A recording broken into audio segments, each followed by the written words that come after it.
저는 사회 문제 해결을 연구자들을 양성하고 있는 아이오텍 기능들 하윤상이라고 하고요. 물론 저는 선생님만큼 이런 것들을 많이 만들지는 않고 뭐 어떤 실제적인 사례들을 말씀드리기보다는 이제 리빙랩 관련해가지고 사실 저는 이제 리빙랩 자체에 대해서 이제 알게 되고 한 부분들이 사실 많지는 않고요. 오히려 이제 리빙랩에 대해서 많이 배우면서 여러분들이 오히려 더 잘 아실 텐데 이런 부분들을 좀 연구 등을 통해서 저희가 사회적 난제를 어떻게 해결해야 될지에 대해서 좀 제언을 드리는 방식으로 좀 말씀을 드릴 수 있지 않을까 싶습니다. 그래서 저는 크게 세 가지로 이제 대한민국 현실과 리빙랩, 그 다음에 리빙랩을 어떻게 하면 좀 만들어 나갈 수 있을지, 또 그에 대해서 이제 생태계 구축에 대해서 좀 제안을 드리고자 하는데, 이건 한편으로는 제가 지금 진행하고 있는 부트캠프나 아니면 어떤 프로그램들에 대한 얘기들도 있지만, 또 동시에 제가 사실 나중에 뭐 설명드릴 기회가 있겠지만, 저도 그 학교에서 이제 행정학으로 공부를 하다가 원래 플랫폼 이론으로 공부를 하다가 이제 플랫폼 이론으로 박사 논문을 쓸 거냐 아니면 이제 실제 창업을 해볼 거냐 고민을 하다가 이제 뛰쳐나와서 지금 5년째 지금 교수님께 쫓겨다니고 있는 그런 상황인데요. 그런 과정들 속에서 어떻게 플랫폼 방식으로 좀 리빙랩을 활성화할 수 있는지에 대해서 좀 말씀을 드리겠습니다. 먼저는 다들 아시는 것처럼 사실 지금 얘기해 주신 것처럼 계속 좀 희망에 대한 부분들 보고 특히나 이제 약간 리빙랩에서 사례들을 보고 하다 보면 많이 느끼는 건 사실 사회가 그닥 그렇게 어려운 게 아니지 않을까? 라는 생각들도 들고 하지만 사실 그럼에도 이제 저희가 보는 것처럼 이제 인구에 대한 감소의 문제, 그래서 결혼들을 하지 않거나 아니면 여러 사회 문제들이 재발하는 부분들에서 이제 특별히 이제 인구가 감소한다는 부분들은 특히 저희 세대들한테는 좀 종합적인 어떤 아웃컴으로서의 약간 역할들이 있다고 좀 생각이 듭니다. 그래서 결국에는 다음 세대가 아니면 내 자녀 세대가 이런 세상에서 살지 않았으면 좋겠다라는 마음들이 사실 반영이 된 부분이기 때문에 사실 이건 단순히 어떤 육아 정책을 바꿔야 된다라는 부분들을 넘어서서 사회 자체가 지금 이런 상태 가운데 서 있다라는 것들을 보여주는 지표라고 생각을 합니다. 그런 부분들에서 특히나 저희가 이제 이번에 창업을 하게 된 큰 계기 중에 하나였던 것도 예전부터 이제 계속해서 특히나 뭐 2015년이나 뭐 16년 지역부터 약간 뭐 강남역 살인 사건, 구의역 스크린도어 사건 등으로 이제 사실 공론화가 되었던 사회 문제가 굉장히 많았는데 사실 계속해서 느끼는 감정 중에 하나는 뭔가 사회 문제가 제대로 해결되고 진단돼서 이제는 이 문제가 일어나지 않겠구나라고 생각이 드는 게 아니라 뭔가 미봉책이 되고 뭔가 약간 그냥 땜빵식으로 처리가 되고 지나갔다가 나중에 또 문제가 터지고 더 문제가 확산이 되는 상황들에 가까운 부분들을 좀 느끼게 된 것 같습니다. 사실 그것이 이제 저희가 창업을 하게 된 시작점이기도 했고요. 또한 그런 부분들에서 보게 될 때 왜 이런 문제들이 발생을 할까라고 봤을 때 단순히 그 문제 자체가 막 뭐 정부가 잘못했다, 뭐 정치가 잘못했다 이런 것들을 넘어서 사실 문제의 특성 자체가 이제 뭐 급변성, 복잡하고 너무 모호하고 또 불확실하다는 부분들이 있는데 그 부분들을 한마디로 이야기를 하면 뭐가 문제인지조차 모르는 세계에 우리가 진입했기 때문이라고 저는 생각을 좀 했습니다. 그래서 이제 이런 측면들로 보게 됐을 때 우리가 문제가 심각하다는 건 아는데 그 문제가 원인이 뭐고 그 문제를 해결하기 위해서는 어떤 행동을 해야 되는지를 사실 잘 모르는 사람들인 거죠. 사실 과거에 생각을 해보면 우리가 너무 굶어서 못 사는 문제가 있다라고 하게 되면 산업화라는 부분에서 우리는 열심히 돈을 벌어가지고 산업을 국가를 육성해야겠다라는 하나의 목표를 가지고 나아간다고 아니면 우리가 지금 이제 보다 민주적인 사회를 만들어야 되니까 우리는 민주화 운동을 해야겠다라고 하는 그런 것들이 사실 다 함께 합의될 수 있는 부분들이 있었는데 이제는 사실 만약에 뭐 디지털 성범죄 문제가 일어났다라고 하게 되면은 저 문제를 풀려면 어떻게 해야 되는데 범죄자만 잘 잡으면 되나? 그냥 법을 어떻게 만들면 되나? 법은 어떻게 만들 건데 이런 부분들이 합의가 되지 않는 부분이 좀 많아진 거죠. 사실 이런 측면들에서는 단순히 정부한테 이런 정책을 만들어주세요 아니면 누군가한테 이런 것들을 해결해 줄 수 없나요? 라고 이야기를 할 때 사실 어떻게 해결해야 될지 잘 모르는 상황이 계속 발생을 하는 거예요. 사실 그런 측면들에서 저희는 시스템 전환을 이끌어내는 사회혁신이 필요하다는 부분들에서 정말 그 여러 요소들의 상호작용들을 통해서 사회혁신을 만드는 과정들이 필요하고 이 부분들을 얘기할 때 많이 느꼈던 것이 사실 마치 사람의 인체와 같다는 생각들을 좀 했던 것 같아요. 그러니까 기침을 하고 있을 때 그 기침을 했을 때 너 기침하니까 진통제 먹자, 너 기침하니까 감기약 먹자가 아니라 사실 이 기침을 하는 걸 보니까 폐에 문제가 있는 것 같은데 이러려면 사실 의학 지식이 쫙 나와줘야 되고요. 그다음 신체 지식이 쫙 나와줘서 그걸 아시는 의사분이 있어야 그분이 진단을 통해서 지금 여러분은 뭐 MRI를 찍어봐야 됩니다. 뭐 진단을 하고 그리고 그렇게 진단이 돼야 사실은 그거를 토대로 해서 사실은 그게 뭐 수술을 해야 된다, 뭐 약을 먹어야 된다 이런 부분으로 갈 수가 있는 거거든요. 그러니까 사실 그런 측면들에서 이 문제들을 해결할 때 지금 단계에서는 어쩌면 그런 통합적인 의학 지식, 신체 지식이 없기 때문이 아닌가. 그럼 그 사회 전반에 대해서의 어떤 좀 종합적인 연구라는 것이 좀 필요하지 않나라는 측면에서 저희는 이제 연구라는 부분에 좀 초점을 맞춰요. 그렇게 했을 때 이제 연구에 대해서 저희는 이제 처음에는 사회 문제를 해결하는 연구라는 것에 초점을 맞춰서 진행을 했는데 진행을 하면서 이제 황동수 교수님도 그렇고 성재 박사님, 송일 박사님 이렇게 만나뵈면서 또 알게 된 부분들이 결국에 그런 것이 이제 리빙랩 정말 살아있는 실험실로서 진행을 하는 부분이지 않을까 싶어서 이제 사실 예전부터 좀 덕질을 하고 있었는데 그런 측면에서 좀 보다가 지금까지 현재를 보게 됐을 때 사실 정말 한 20년, 30년에 걸쳐서 계속 리빙랩 운동들은 진행이 되어 왔었고 사실 여러분 다들 아시는 것처럼 이미 사실 한국 사회의 혁신 모델로서 정부와 그 다음에 이제 여러 사회들에 있어서도 어느 정도의 인지도들을 갖게 되는 그런 활동들을 사실 지난 시간들 동안에 계속해서 이 활동들을 진행하고 이번 포럼을 포함한 포럼들을 수행을 하면서 그나마 여기까지 저희가 오게 됐었다라는 부분들을 좀 알 수 있었습니다.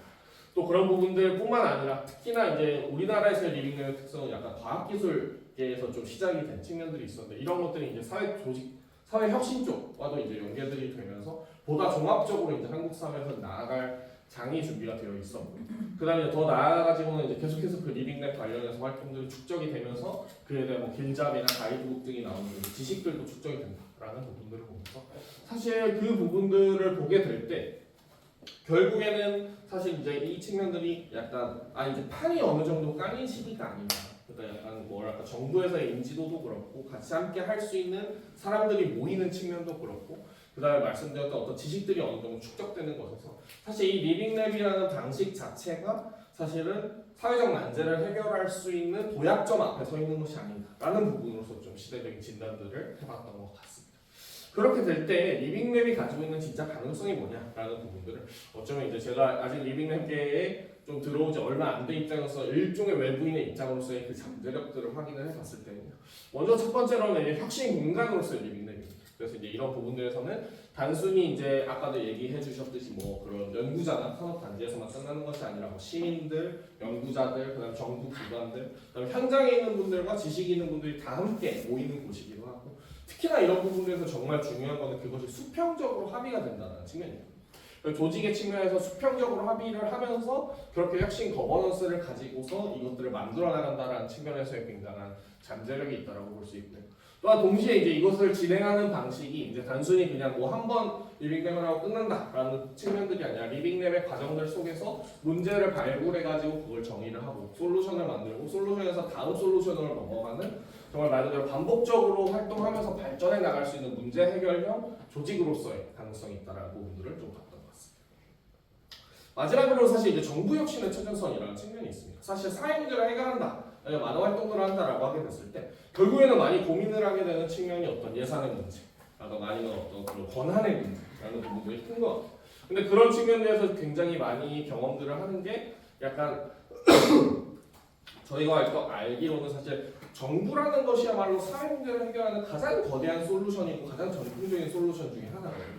근데 그런 측면에서 모든 사람들이 세금을 내고 그 세금을 가지고 사회 문제를 함께 해결하는 툴로서 사실 정부가 존재하는 건데 그 정부와 기존의 새로운 아이디어를 가지고 있는 리빙랩이 연결될 수 있는 측면에서 사실 지난 15년, 20년 동안에 리빙랩이 가지는 어떤 일종의 사회적인 정당성을 확보하는 과정 자체는 사실 새로운 어떤 활동들에 있어서 그것들의 어떤 정당성을 지금부터 확보해 나가는 방식들보다 리빙랩에서 사실 정부와 기존의 이해 관계자들이 함께 협력해서 문제들을 해결해 나갈 때 거기에서 오히려 더 큰 해결의 가능성들이 있지 않을까라는 부분을 발견했습니다.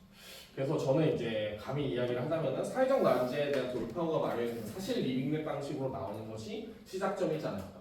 왜냐하면 이제 혁신할 수 있는 혁신의 툴과 그다음에 그럴 수 있는 여러 여건들과 환경들이 사실 리빙랩에서부터 시작될 수 있다라는 생각들을 좀 가졌기 때문이었습니다. 사실 이제 그렇게 될 때 그럼 리빙랩 생태계에서 정말 사회적 난제 해결까지 가게 되면 어떻게 해야 되냐? 라는 부분들을 볼 때 이제 저희가 봤던 건 이제 스타트업 생태계를 이제 제가 연구를 하면서 스타트업 생태계는 사실 굉장히 비슷하게 리빙랩에서 나오는 얘기들처럼 사실 정말 청년들이 뭐 개발자, 기획자, 디자이너 이런 분들이 함께 모여가지고 자기들끼리 막 뚝딱뚝딱 해요. 근데 그렇게 막 뒷방에서 뚝딱뚝딱 하던 사람들이 애플이 되고 구글이 되고 아마존이 된 거거든요. 사실 이제 그런 부분들로 봤을 때 그럼 그들은 어떻게 했길래 그 작은 단체들이 그냥 자기들끼리 동아리에서 끝나지 않고 정말 산업 자체를 혁신하는 걸로까지 발전했을까라는 부분들을 저희가 좀 고민을 해봤었습니다.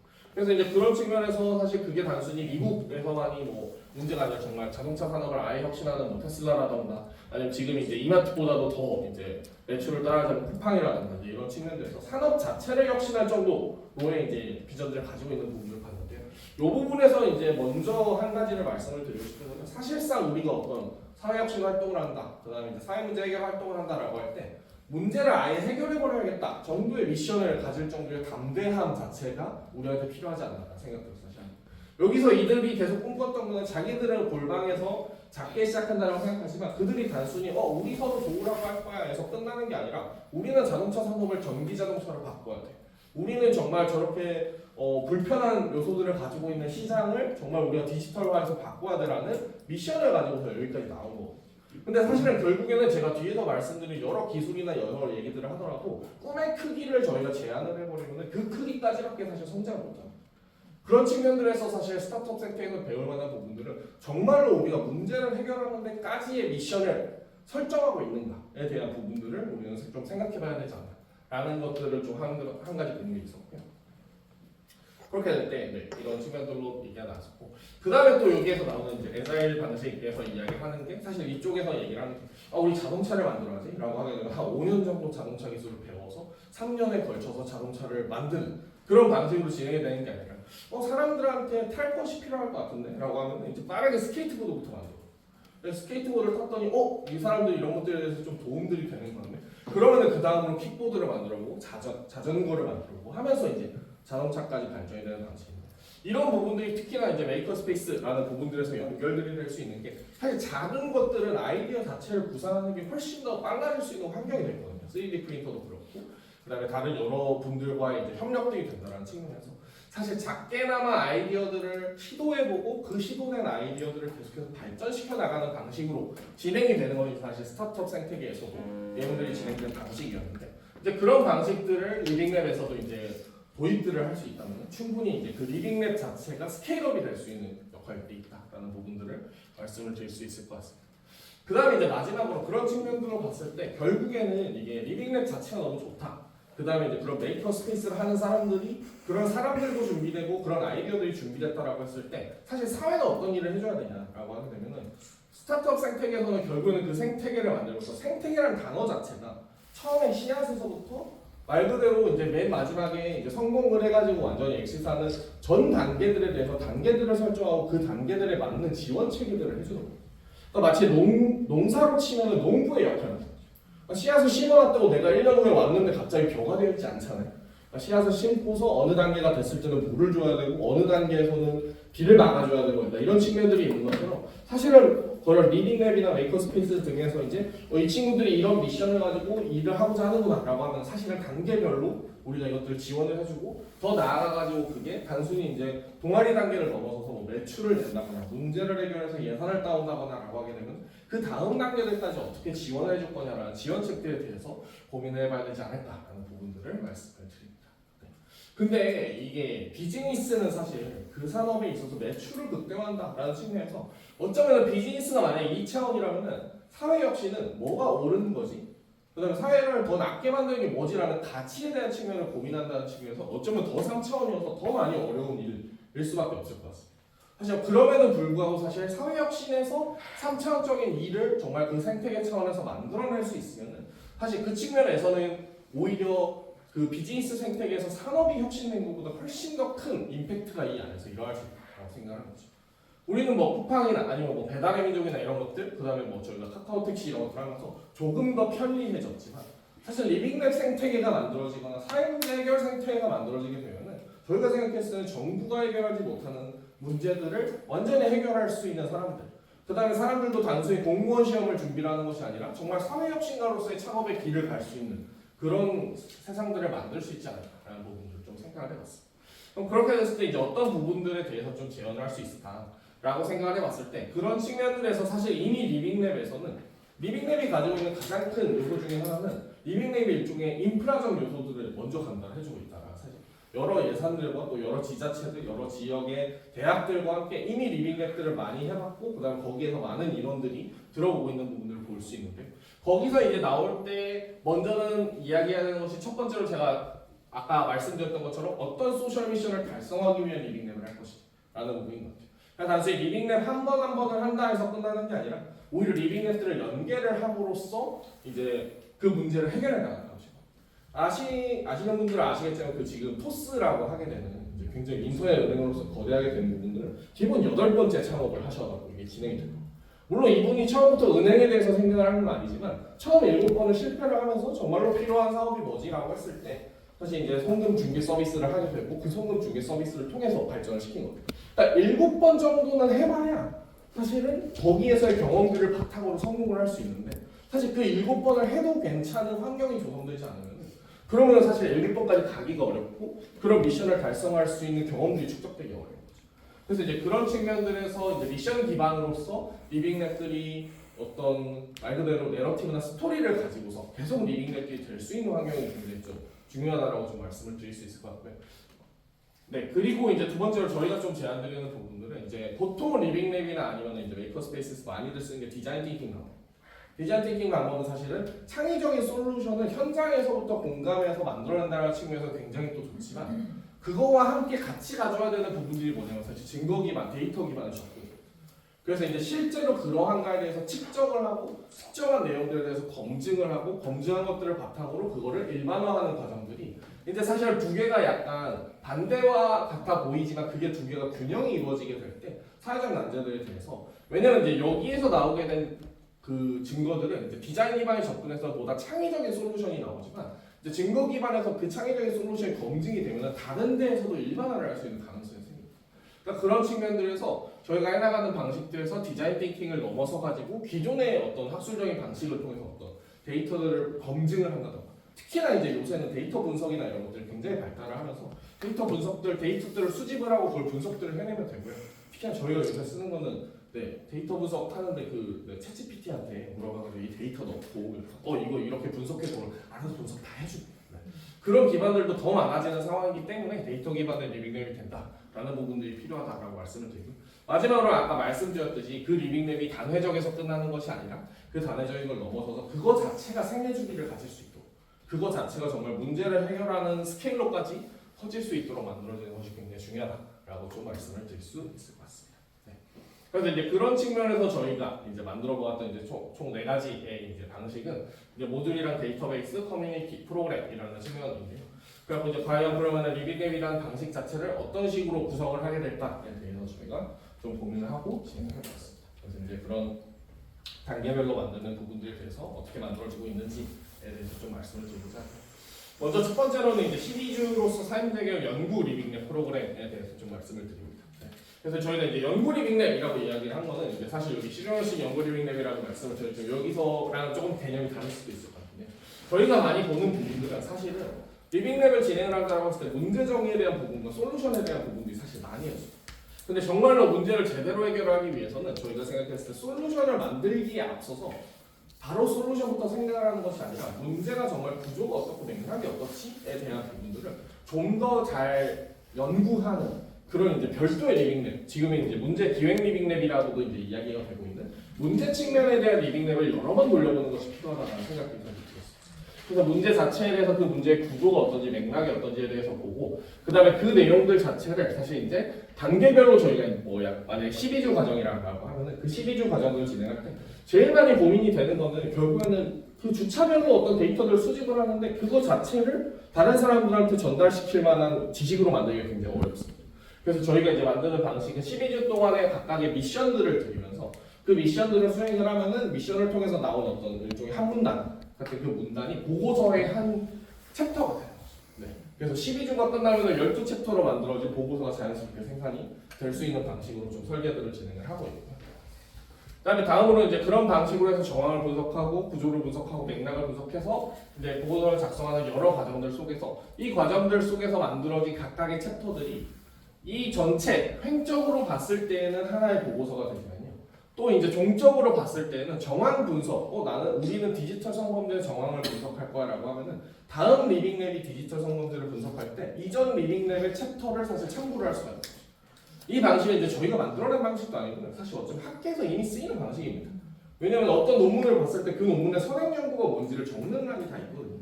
그러니까 그걸 디지털화된 방식으로 해서 리빙랩 내에서도 우리 리빙랩에서 우린 이 사건을 보려고 하는데 앞선 리빙랩 중에 비슷한 문제를 봤던 팀들이 있네. 그럼 그런 팀들의 지식을 보고 그 지식을 토대로 해서 우리가 다음 지식들을 만들어 가보자. 그래서 우리도 이제 그 챕터를 새롭게 만들면 다음 분들한테 또 넘길 수 있는 계기가 되겠죠. 그래서 그렇게 이제 단계별로 이제 각 내용들을 이야기를 해서 그 내용들을 바탕으로 해서 이제 횡적으로는 이 리빙랩이 끝나면 자기들만의 평가 보고서가 나왔고요. 종적으로는 다른 우리 주제와 비슷한 주제라는 리빙랩들이 리빙랩을 더 잘할 수 있도록 챕터들이 나오는 거죠. 좀 설계를 하려고 합니다. 네. 그래서 이제 그런 비슷한 방식으로 해가지고 이제 저희가 진행들을 한 부분들은 이제 일종의 이제 저희가 논문 리뷰 챌린지라는 것들을 진행들을 했었는데 이제 과거에 진행을 했던 부분인데 저희가 이제 기후위기 논문 리뷰 챌린지라고 해서 이제 인터넷상에서 이제 일주일에 한 편씩 논문을 찾는 겁니다. 그래서 기후위기 관련된 논문을 찾는데 그 논문을 찾아서 자기들의 정보를 적고 야 이런 거 고민하는 분들은 이 논문 읽어보세요라고 해서 한 줄을 적었거든요. 저희가 사실 이거 비슷한 과정을 이제 지난주에 대학생들 데리고 있는데 25명이서 이제 장애와 다문화를 가지고서 논문만이 아니라 이제 보고서랑 기사들을 찾는 것들을 했는데 한 3시간 만에 200편을 찾더라고요. 근데 200편을 쭉 찾았더니 와 이렇게까지 문제가 다양한 줄 몰랐고 그 다음에 이런 문제들이 있는 줄 몰랐고 왜냐면 기자들은 사실 그런 것들을 굉장히 하나하나 현장에서 취재를 하시잖아요. 그럼 취재를 하시면서 기사를 만들었는데 사실 그 당시에 보고서 사라질 수 있는데 다른 곳에서는 그 문제가 뭐가 있지라고 문제를 발굴하기 위해서 굉장히 고민을 많이 하시죠. 근데 이미 그 기사들만 200개를 찾아봐도 와 다문화 관련해서 이렇게 많은 문제가 있었어? 뭐 장애 관련해서 이렇게 많은 문제가 있었어? 이런 부분들을 사실 확인을 할 수가 있잖아요. 그런 방식으로 그렇게 이미 나와 있는 자료들 자체를 이제 데이터베이스화를 해서 그것들을 리빙랩 하는 과정에서 사용을 하게 하면은 그게 단순히 이제 맨땅에 헤딩을 하는 것보다 훨씬 더 이제 기반이 될 수 있는 요소들이 될 수 있다고 말씀을 드릴 수 있을 것 같습니다. 그래서 아까 말씀드렸던 이제 12조 과정이나 이런 과정들은 저희가 이렇게 일종의 사이트를 구축을 해가지고 한 주 한 주마다 활동들을 할 수 있게 하고 이런 활동들은 저희가 온라인 기반으로 보통 다 진행을 하고 있습니다. 그렇게 하고 이제 또 중요한 부분은 사실 이제 커뮤니티인 건데요. 그러니까 이제 리빙랩이 저희가 이런 프로그램들을 하게 될 때 물론 이제 기본적으로 약간 이거를 프로그램을 운영하는 것 자체는 예산이 들고 하는 부분들이 있지만 사실은 그 프로그램의 시작과 끝에서 끝나는 게 아니라 시작 전의 과정들 그 다음에 끝나고 나서의 과정들이 있어서 그런 측면들에서의 그런 한계들이 있다고 생각들을 합니다. 그래서 이제 그런 측면들에서 서로 비슷한 주제들끼리 리빙랩을 하는 분들과 함께 서로 이제 모일 수 있는 그런 이제 연구 리빙랩들을 이제 저희가 주제별로 커뮤니티들을 구축을 해 나가고 있고요. 그래서 이제 그런 커뮤니티들이 구축이 됐을 때 사실은 문제별로 서로 모여서 각자만의 리빙랩을 할 수 있는 그런 이제 인재 풀로도 저희가 활용할 수 있지 않을까라고 생각들이 듭니다. 마지막으로는 그런 이제 전체 방식들을 통해서 저희가 진행들을 하고자 하는 거는 사실 이제 뭐 세월호 참사나 가습기 살균제 참사와 같이 사실 사회적 난제들에 대해서 여기는 이제 사회적 참사위원회라고 하는 사참위가 만들어져서 이제 큰 보고서가 나고 그 보고서를 통해서 문제의 맥락들과 구조들을 알았지만 이거를 꼭 정부에만 맡겨둘 필요가 있을까라는 생각들을 합니다. 그래서 단순히 큰 문제뿐만이 아니라 정말 지역에서 발생하는 문제라든가 아니면 여러 이슈들에 대해서 그 이슈들별로 사실 리빙랩 같은 것들을 이제 만들어서 그 안에서 이제 문제들이 왜 그렇게 일어났는지, 그다음 우리는 뭘 구성해야 되는지에 대한 이런 지식들을 만들게 되면 아까 말씀드린 그런 인체 지식, 사회의 인체 지식과 그다음에 의학 지식을 만들 수 있는 일종의 개별 보고서들이 될 수 있겠지. 그래서 이제 그런 것들을 아예 5개월, 6개월 과정으로 진행하는 프로그램들을 저희는 좀 제안을 드리고 관련해가지고 저희는 이제 어제 컨퍼런스를 진행을 했는데 관련된 뭐 교육 불평등 관련 프로그램들을 진행을 할 때 굉장히 많은 연구자들과 시민들이 참여를 해가지고 그런 보고서를 만들어낸 바도 있습니다. 그래서 이제 저희가 나가면서 말씀들을 드리고자 하는 부분인데 요거는 시간 관계상 이제 제가 다 말씀을 드리기는 어렵지만 이제 과거에도 정말로 이제 그 사회에서 사회로 넘어가게 될 때 정말 단순히 이제 어떤 멋진 왕과 그다음에 멋진 신하들 때문에 새로운 사회가 만들어진 것이 아니라 10여 년에 걸쳐서 그 사회에 관련된 지식들을 완전히 습득을 하고 그에 대해서 새로운 사회의 청사진을 만들었던 사람들이 있었기 때문에 사실은 그 사람들 덕분에 새로운 사회들을 만드는 기틀이 된다고 생각합니다. 정말 우리가 새로운 사회를 만들려고 하면 어떤 영웅을 기다려야 될 게 아니라 어쩌면 지금 말씀드렸던 것처럼 그다음 오늘 발표해주신 여러분들처럼 정말 촘촘하게 그 대안들을 만들어 나가면서 결국에 그 대안들이 바텀업으로 쌓이면서 그러면 새로운 사회혁신으로 나아가는 것들로 나아가야 되지 않을까라고 생각하면서 제 발표를 마치도록 하겠습니다.